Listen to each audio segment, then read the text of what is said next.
परम्पराम् सर्वजन हिताय च सर्वजन सुखाय च என்ன கேள்விப்பட்ட மாதிரிங்கோ இந்த 2-3 நாள்ல டெல்லியில நம்ம நாட்டோட தலைநகர்ல இப்போ நடந்திருக்கக்கூடிய நேர்த்திக்கு வரல அமோகமா உலகத்தில் இருக்கக்கூடிய பல தலைவர்களும் பல விஞ்ஞானிகளும் கலந்து கொண்ட ஆர்டிபிஷியல் இன்டெலிஜென்ஸ் மாநாடு நடந்து இப்பதான் முடிய போறது சமிட். அவருடைய மோட்டோ சர்வஜன ஹிதாய வெல்ஃபேர் ஃபார் ஆல், சர்வஜன சுகாய ஹாப்பினஸ் ஃபார் ஆல். பாருங்க எப்பேற்பட்ட ஒரு மோட்டோன்னு சொல்லிட்டு நம்ம நாட்டுடைய தலைமை சரியா இருந்ததுன்னா எல்லாமே சரியா இருக்கும். இல்லைன்னா இந்த மாதிரி ஒரு மோட்டோவை எதிர்பார்க்க முடியுமா நம்மளால? அது ஆர்டிபிஷியல் இன்டெலிஜென்ஸ் எந்த அளவுக்கு எப்படி உபயோகப்பட போறது, அதோட ஃபியூச்சர்ல அதனுடைய பரிமாணம் எப்படி இருக்க போறதுல ஒரு பக்கம் இருக்கட்டும். அதை பத்தி கவலையே இருக்கு, அதை பத்தி மகிழ்ச்சியும் இருக்கு. கவலை என்ன கும்பல் பயம். இந்த பயம் கிட்டத்தட்ட 30 வருஷம் முன்னாடி இந்த சமுதாயத்தில் இருந்தது.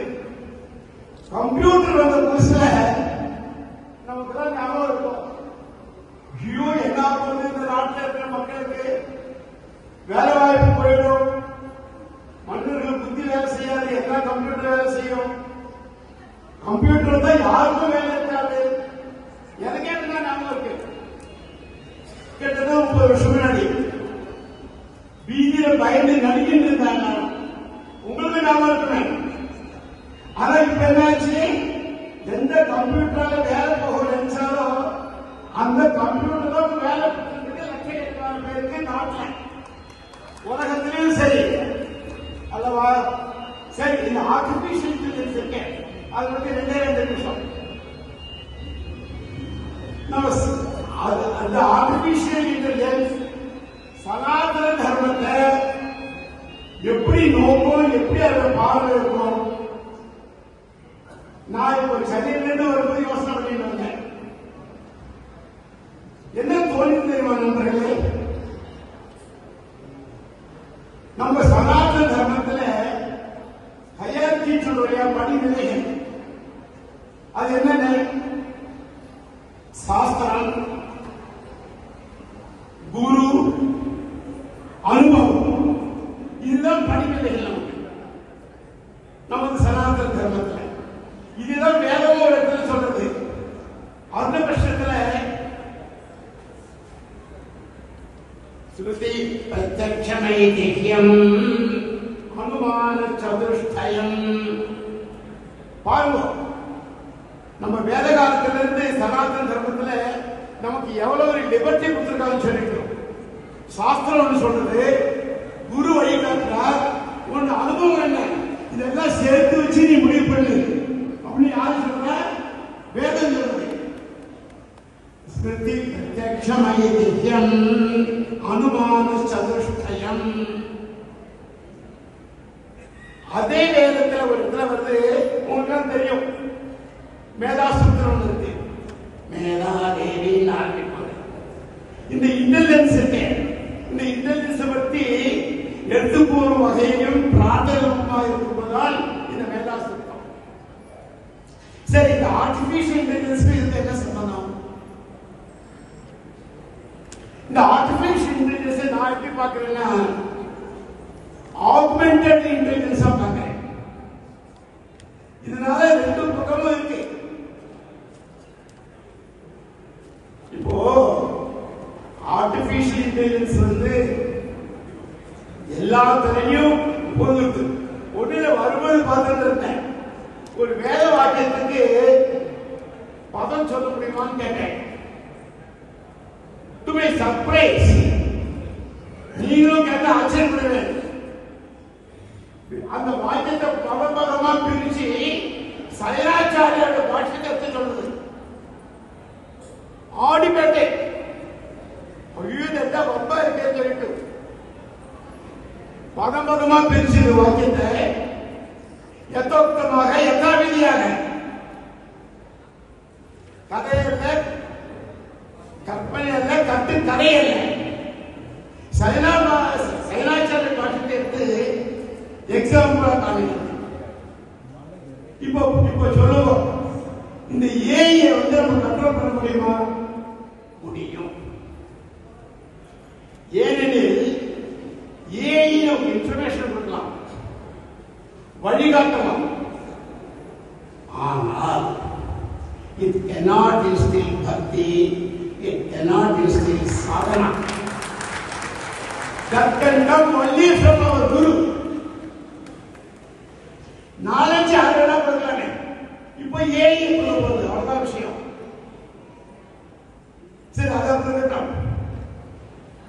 நான் கார்ல வரும்போது சென்னையிலிருந்து யோசனை பண்ணேன், நம்மள இந்த நிகழ்ச்சி கூப்பிட்டுருக்காங்க திருவண்ணாமலை உற்சவத்துக்கு, நமக்கு என்ன தகுதி இருக்கு, நம்மளை ஏன் கூப்பிட்டா கோசுர நிறைய தடவை வந்துட்டேன்.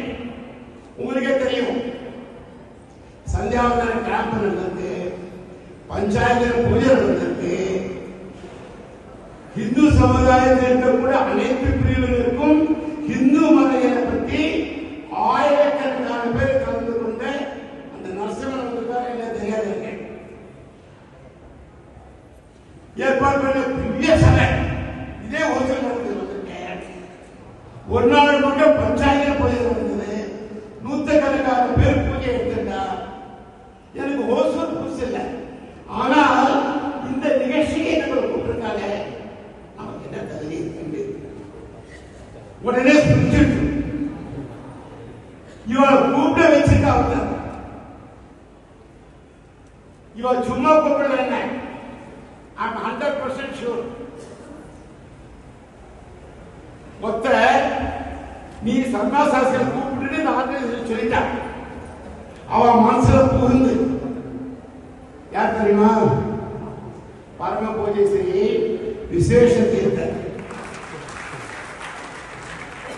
இந்த மேடையில இது உங்களோட நான் பகிர்ந்துக்க பெருமைப்படுகிறேன். என் முதலில் நான் தட்டிக்கல,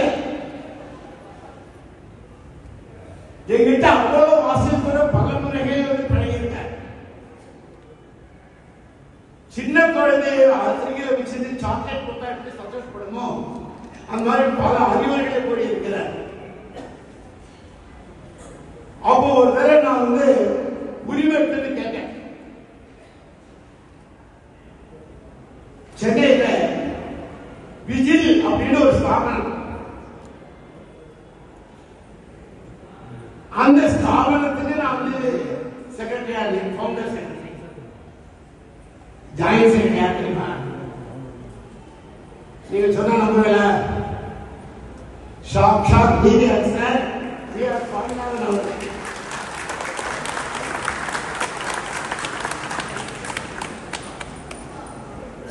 ரொம்ப வருஷம் பழக்கம், நாங்க சேர்ந்து வேலை செஞ்சிருக்கோம். அவருக்கு ஞாபகம் இருக்கோ இல்லையோ, அவரை மறப்ப. சரி, விஷயத்துக்கு வரேன். சுவாமிக்கு நமஸ்காரம் பண்ணி வேண்டுகோள் என்னன்னு கேட்டார். சொல்ல வாய்ப்பு. சரி, சாப்பிட்டியான்னு கேட்டார். இல்லைன்னு. முதல்ல நீங்க போய் சாப்பிட்டோம், அப்புறம் பேசலான்னு. சென்னை டி நகர் படத்துல இந்த சம்பாஷணை. நான் எங்க வீட்டெல்லாம் ஆக்ஷன் போய் சாப்பிட்டு வந்தேன். என்னன்னு கேட்டார். நாளைக்கு ஒரு நிகழ்ச்சி, அதுல வந்து நீங்க வந்து அனுகூல பாஷணம் கொடுக்கணும்னு. என்ன ப்ரோக்ராம் கேட்டார். அப்போ அண்ணா ஆசாரி, அப்ப இருக்கிற அங்க இருந்த அண்ணா ஆசாரி வேற, இப்ப இருக்கிற அண்ணா ஆசாரி கம்பேர் பண்ணாதீங்க. மனுஷனுக்கு மாறுதல் வரதாங்க செய்யும். அவர் நாங்க கூப்பிட்டுருக்கோம். சென்னையில கேப்பையில தாஸ் பிரகாஷ் பெரிய கல்யாணம் நடக்கும், நீங்க வரணும்னு.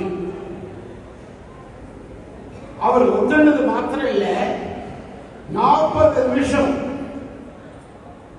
என்ன அருமையான ஒரு அனுதர பாஷம் தெரியுமா?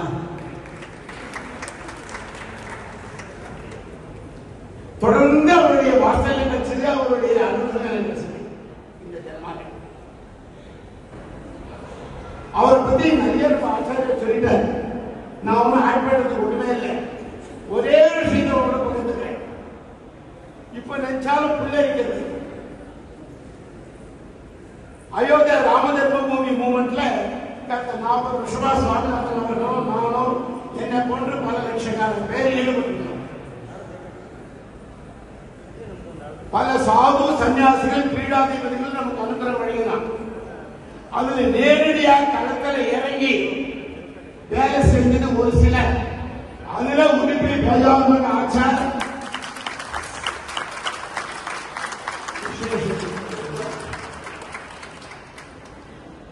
கொஞ்சமா நெஞ்சமா களப்பணி செஞ்சிருக்கார்.